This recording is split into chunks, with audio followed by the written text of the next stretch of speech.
Hi hello నమస్తే. ప్రశ్న రావణ్ మీ అందరికీ తెలుసు, అతను జైల్లో ఉన్నాడు ఇప్పుడు. ఈ ప్రశ్న రావణ్ కేసుని ఎన్ఐఏ కోర్టుకి పంపించారు కాబట్టి కొన్ని థంబ్నెయిల్స్, కొన్ని ఛానల్స్ ఏమని పెడుతున్నారంటే, వాళ్ళ థంబ్నెయిల్స్ ఛానల్స్ ఏమని పెడుతున్నారంటే,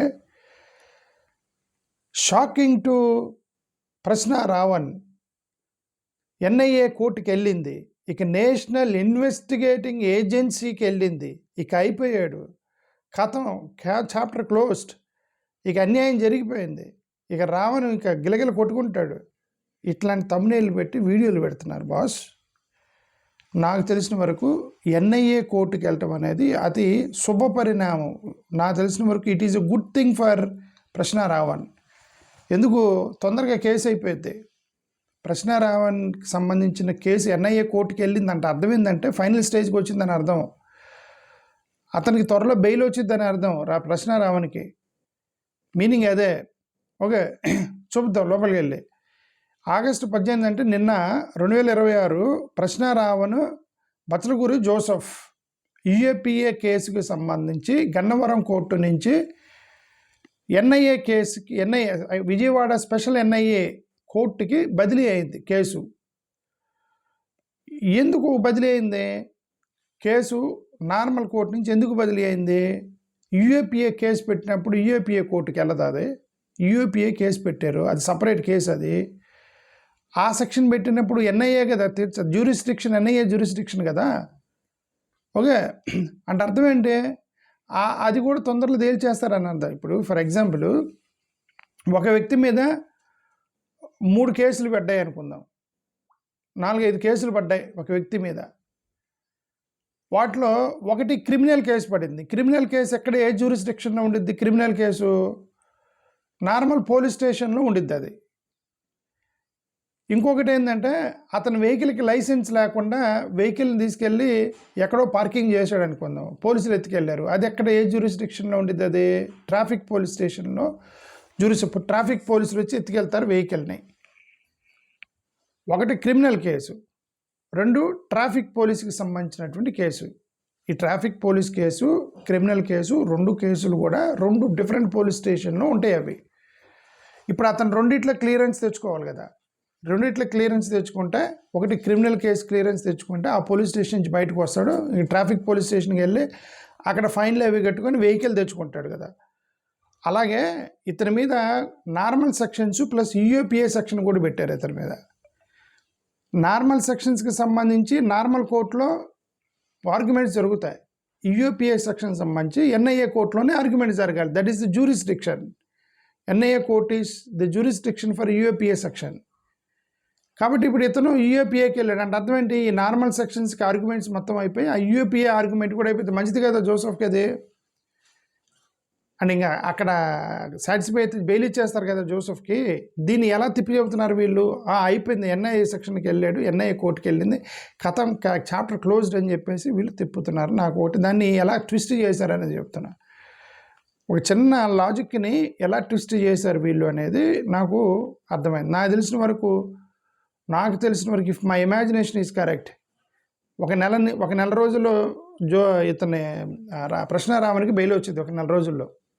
ఎందుకంటే దాంట్లో డెప్త్ లేదు, ఎన్ఐఏ కేసులో డెప్త్ లేదు. అతను ఏమనలేదండి, అతను కూర్చొని అక్కడ ఎవరో ఇచ్చిన దానికి వాయిస్ ఓవర్ ఇచ్చాడట. ఆ వాయిస్ ఓవర్ దాని మీద ఊరికే సెక్షన్ పెట్టి లోపల వేసారు. యుఏపిఏ అయితే బెయిల్ త్వరగా రాదని వేసారు లోపల. ఓకే, అతను నా తెలిసిన వరకు 1 మంత్లో మ్యాక్సిమం 1 to 4 వీక్స్లో అతనికి బెయిల్ వచ్చేసింది జోసెఫ్కి. ఒకవేళ కోర్టు కనుక నమ్మితే, కోర్టు నమ్మి ఇది యుఏపిఏ నిజంగా ఇతను నక్సలైట్లకి సపోర్ట్ చేశాడని కోర్టు నమ్మితే ఎక్కువ టైం పట్టవచ్చు. As we're guessing that there is no depth in the case. కాబట్టి ఒక ఎన్ఐఏ కోర్టుకి వెళ్ళింది కాబట్టి ఒక నెల రోజుల అతనికి బెయిల్ వచ్చిందని నేను అనుకుంటున్నా. That's what I'm guessing. Okay, but అల్టిమేట్గా మరి కోర్టులు, లాయర్లు వాళ్ళకి బాగా తెలుసు నాకంటే. నేను I'm not such an expert in this one. Okay, ఇతనికి గతంలో 4 బెయిల్స్ ఆల్రెడీ వచ్చాయి. ఆల్రెడీ స్టేషన్లోనే 4 బెయిల్స్ వచ్చాయి. మరి యుఏపిఏ సెక్షన్ పెట్టారు కాబట్టి, నాన్ బెయిలబుల్ కాబట్టి జైల్లోకి వెళ్ళాడు. అదర్వైజ్ ఇతనికి ఇక్కడ కూడా బెయిల్ వచ్చి ఉండేది ఈ పాటికి. ఇప్పుడు ఇప్పటి వరకు అతను యూఏపీఏ సెక్షన్ కింద జైల్లో ఉన్నాడు, యూఏపీఏ సెక్షన్ కింద రిమాండ్లో ఉన్నాడు. ఇప్పుడు అక్కడి నుంచి ఆర్గ్యుమెంట్కి వెళ్ళింది ఎన్ఐఏ కోర్టుకి. అంటే అర్థం అంతే కదా, వెయిట్ చేశాడు. అంటే ఒక వ్యక్తి ఖైదీని తీసుకెళ్ళి జైల్లో వేసి అతను ఆర్గ్యుమెంట్ అయ్యేంత వరకు వెయిట్ చేపిస్తారు. అది వెయిటింగ్ పీరియడ్ లాంటిది జైల్లో. ఇతను వెయిట్ చేశాడు. ఇప్పుడు ఎన్ఐఏ కోర్టుకి వెళ్ళింది. కోర్టుకి వెళ్తే అతను బెయిల్ ఇస్తే వచ్చేస్తాడు బయటికి.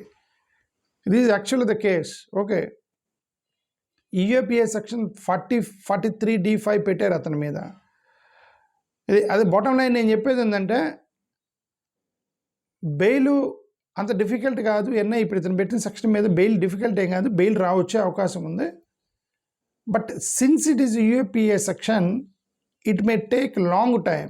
ఇమ్మీడియట్గా నార్మల్ కేసులకు ఇచ్చినట్టుగా యూఏపీఏ సెక్షన్స్ మీద కేసులకి బెయిల్ ఇవ్వరు ఇమ్మీడియట్గా. మల్టిపుల్ కేసెస్ ఫేస్ చేస్తున్నాడు అతను. యూఏపీఏ కేసుని స్పెసిఫిక్ డిజిగ్నేటెడ్ కోర్ట్, అది డిజిగ్నేటెడ్ కోర్టుకి మూవ్ చేశారు కాబట్టి టైంని స్పెసిఫిక్గా చెప్పలేము. ఈ టైంలో అతను బయటకు వస్తాడని చెప్పలేము. But I'm just guessing that maybe 1 month 1 to 4 weeksలో అతనికి బెయిల్ రావచ్చు అని నేను అనుకుంటున్నా. యూఏపీఏ మ్యాటర్ని కోర్టుకి లాగారు. అయితే వీళ్ళు ఏం తిప్పుతున్నారు, నేను ఒక వీడియో చూసి దానికోసం వెతుకుతున్నా. ఓకే, వీళ్ళు ఏం చెప్తున్నారంటే పెద్ద పెద్ద సెక్షన్స్ పెట్టారు రావణ్ మీద. అతను ఇప్పుడల్లా బయటికి రాడు, ఎన్ఐఏకి వెళ్ళిపోయింది. ఇక నేషనల్ ఇన్వెస్టిగేటింగ్ ఏజెన్సీ వాళ్ళ రంగంలోకి దిగుతారు. ఎందుకు దిగుతారు? నిజంగా ఇతను నిజంగా నక్సలైట్లు ఇక్కడ కనెక్షన్ ఉందని ఎస్టాబ్లిష్ చేస్తే మనకు తెలియదు కదా. రావణ్ వెనక ఎవరున్నారు, ఎవరెవరు ఫండింగ్ చేశారు, ఏ పొలిటికల్ పార్టీలు సపోర్ట్ చేశారనేది వాళ్ళు ఇన్వెస్టిగేట్ చేసి తోయటానికి నానా తిప్పలు పడ్డారు. ఓకే, వాళ్ళు ఏం పెట్టుకొని చేశారు మనకి తెలియదు. వెనక ఎవరున్నారు, ఎవరు ఫండింగ్ చేశారు, ఇవన్నీ మనకు తెలియదు. ఒకవేళ ఉంటే ఎస్టాబ్లిష్ అయితే వాళ్ళు అన్నట్టుగా ఎన్ఐఏలు రంగంలోకి దిగుతారు. ఒకవేళ నిజంగా ఇతనికి నక్సలైట్కి లింక్ ఉంటే ఏమంటారు, ఫ్యాబ్రికేటెడ్ ఇంటెన్షనల్ ప్రొవోకింగ్ జరిగింది, ఇంటెన్షనల్గా జరిగింది. ఇప్పుడు ప్రతి పొలిటికల్ అటాక్లు వెనక ఎవరో పొలిటీషియన్స్ హెల్ప్ చేస్తారు. అది వారు ఇప్పుడు చాలా ఎల్లో మీడియా యూట్యూబ్ ఛానల్స్ ఉన్నాయి. వాళ్ళు కూడా టీడీపీలు హెల్ప్ చేస్తారు, ఇటు వైసీపీలు హెల్ప్ చేస్తారు. వేరే పొలిటికల్ సపోర్టింగ్ ఛానల్స్ ఉన్నాయి అందరికీ. పొలిటీషియన్ సపోర్ట్ చేస్తున్నారు ఛానల్స్ని. మరి అది పబ్లిక్గా చేయరు కదా వాళ్ళు. ఏదో జాగ్రత్తలు చూసుకొని కదా చేస్తారు, అది చేయరు కదా వాళ్ళు. సో అది నాకు ఒకటైతే అర్థమైంది. Okay, BNS 147, BNS 148, BNS 152, BNS 192, BNS 197, BNS 353, UAPA section 13, UAPA section 39, ఇన్ని సెక్షన్స్ పెట్టారు అతని మీద. ఇన్ని సెక్షన్స్ పెట్టారు కాబట్టి దీంట్లో మెయిన్ ఆరోపణ మావోయిస్ట్ గ్రూప్ అయినటువంటి వాళ్ళకి సపోర్ట్గా మాట్లాడాడని, గ్లోరిఫై చేశాడని, ఐడియాలజీని ఎంకరేజ్ చేశాడని ఒక సెక్షన్ పెట్టారు. మరి అది ఎస్టాబ్లిష్ అవ్వాలి కదా కోర్టులో. సరే, ఎనివే ఇదంతా కూడా అల్టిమేట్గా నేను చెప్పదలుచుకుంది ఒకటి ఏంటంటే,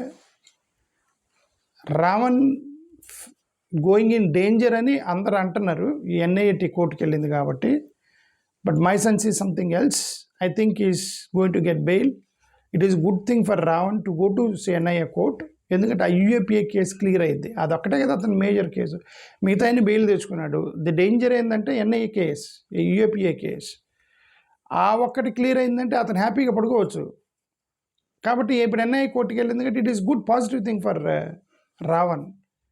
దట్ సంథింగ్ లైక్ ఆపరేషన్ జరిగేటప్పుడు ఒక పేషెంట్కి అమ్మ ఐసీయూకి తీసుకెళ్లారు, ఆపరేషన్ చేసేస్తున్నారు, అమ్మాయికి చచ్చిపోతాడు అనుకోకూడదు. ఎందుకంటే అది ఇంకా ఆపరేషన్ అయితే ఫైనల్ స్టేజ్. అది ఆపరేషన్ జరిగితే హ్యాపీగా ప్రశాంతంగా బయటకు వచ్చేయచ్చు కదా ఐసీయూ నుంచి. అలాంటిదే ఇది ఎన్ఐఏ కోర్టుకి వెళ్ళటం. థ్యాంక్ యూ, నమస్కారం.